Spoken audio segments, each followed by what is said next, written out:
ক্ষমতাচ্যুত প্রধানমন্ত্রী শেখ হাসিনাকে ফেরত না দিলেও দিল্লির সাথে স্বাভাবিক সম্পর্ক অব্যাহত থাকবে বলে জানিয়েছেন পররাষ্ট্র উপদেষ্টা তৌহিদ হোসেন। তিনি বলেন, নতুন বছরে যুক্তরাষ্ট্র, চীন ও ভারতের সাথে সম্পর্ক উন্নয়নকে অগ্রাধিকার দেওয়া হবে, কারণ এর সাথে আমাদের স্বার্থ জড়িয়ে আছে।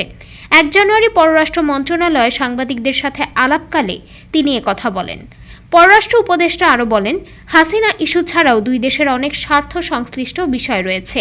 আমরা সেই বিষয়গুলো নিয়ে সামনে এগিয়ে যাব।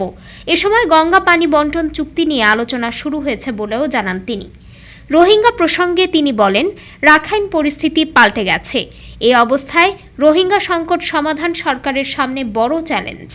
অধিকার ও নিরাপত্তা নিশ্চিত করে রোহিঙ্গাদের ফেরত পাঠাতে হবে বলেও মন্তব্য করেন তিনি। ডেস্ক রিপোর্ট, আজ বার্তা, ঢাকা।